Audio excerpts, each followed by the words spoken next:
1. Recording each vote in the Parliament. GS Paper 2, Parliamentary Procedures, Anti-Defection Law. What is the context about? In the recently concluded session of Parliament, Lok Sabha and Rajya Sabha passed 14 bills each. Only in the case of the Constitution Amendment Bill that enables the Goods and Services Tax, we know how each MP voted. All other bills were voted by voice vote. This means that when the Speaker put the bill to vote, MPs supporting it said yes, those opposing it said no, and the Speaker judged that the chorus saying yes had more people. Therefore, not only do we not know how each MP voted, we don't even know who was present in the House. What is a voice vote in the Indian Parliament?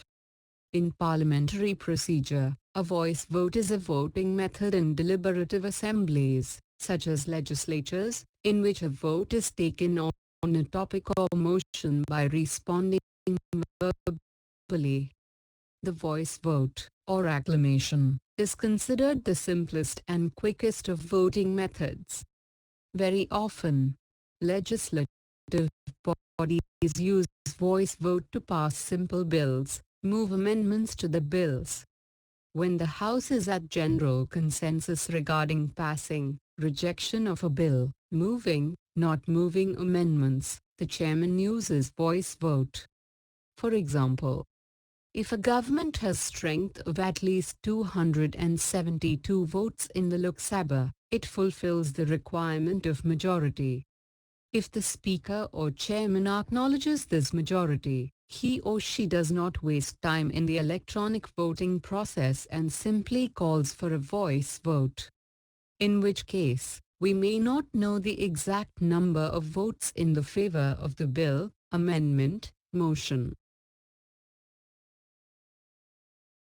On the other hand, when no confidence motion is moved in the House, which essentially overthrows the government, there is a need to know the precise number of members who are in favor of no confidence motion. At that time, electronic voting is used. If my memory serves me right, in 1996, Vajpayee government lost the floor test by one vote. So you can imagine the importance of each and every vote. Why ensuring accountability while voting in the Parliament is necessary. In a parliamentary democracy, the government is accountable for its actions to Parliament. In turn, MPs are accountable for their actions to citizens. This means that citizens need to have information on the activity of their elected representatives, including how they voted on each bill or issue. In the absence of such information, citizens cannot ask their representatives to justify the way they voted on any issue. Do voting by voice vote in Parliament questions the basic structure of Constitution? The anti-defection law compounds the issue. Every MP is required to vote according to the party whip, failing which they could lose their seat in Parliament. Therefore, one could argue that recording the vote of each MP is a mere formality as the votes are a foregone conclusion. This line of reasoning is a slippery slope. Any debate in Parliament is irrelevant as the final vote is predetermined by each party's leadership. MPs have to act in a manner that they believe is in national interest, or the interest of the people they represent. The anti-defection law turns this logic on its head and requires the MP to just follow the party diktat. The lack of recorded voting disables citizens from questioning the actions of the MP on any issue. This combination strikes at the very root of how a representative democracy is expected to work. How difficult is it to change the system to ensure that all votes are recorded? The rules of procedure require a voice vote on every bill and any other voting motion. If any member challenges the Speaker's decision, a division must be called. Therefore, if there is a group of MPs that wants to see this change, it can just ask for division at the final stage of voting on every bill. If the anti-defection law is revoked, democratic deliberation will be further strengthened.